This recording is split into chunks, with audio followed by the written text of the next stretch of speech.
On le voit donc, Yves Vinet, Yannick Moreau, le Vendée Globe cette année, ça a été un événement sportif, émotionnel, sanitaire. Mais est-ce que sincèrement, vous avez douté un instant que cette course, elle ait lieu, Yves Vinet? Je ne sais pas si on peut dire les choses comme ça, mais il est évident que lorsqu'on est responsable d'une telle organisation, on se pose légitimement un certain nombre de questions. Il fallait prendre la décision avec nos partenaires, dont la ville des Sables-d'Olonne, Sodebo, la région.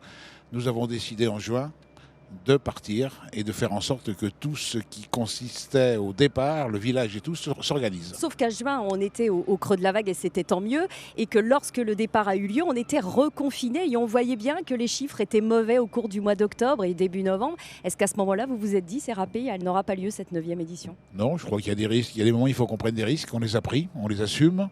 Et compte tenu de tout ce qui s'est passé, on peut être que satisfait, je dirais, d'avoir organisé cette manifestation en 2020. Envers et contre tout, et peut-être envers et contre l'État. Yannick Moreau, on se souvient de vos critiques envers les conditions, les protocoles extrêmement rigoureux qui avaient été imposés à vous ici au Sables-d'Olonne et au département pour notamment l'arrivée des tout premiers. Est-ce que l'État, il en a trop fait à ce moment-là?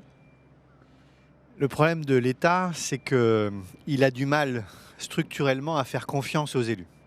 Et nous avons la faiblesse de penser avec Yves Vinet qu'on connaît mieux le public sablais que des hauts fonctionnaires de l'État et qu'on aurait pu organiser les choses différemment plutôt que d'avoir un espèce de deux poids deux mesures qui fait que certains skippers ont été accueillis par des dizaines de milliers de personnes et d'autres par une aide bénévole de 300. On va d'ailleurs voir les images.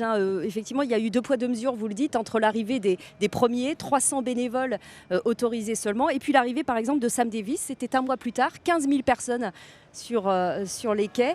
Pas de soucis sanitaires à suivre.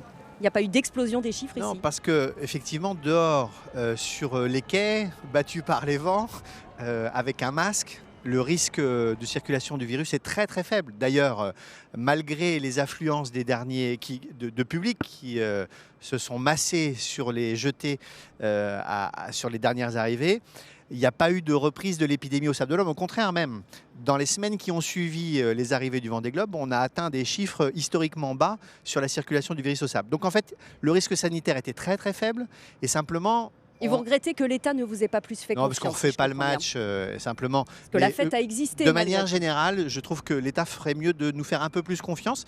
On est des gens responsables et sensés, et je pense qu'il y avait moyen d'avoir une jauge un peu plus grande au début et peut-être de limiter un peu plus à la fin, vous voyez? Alors,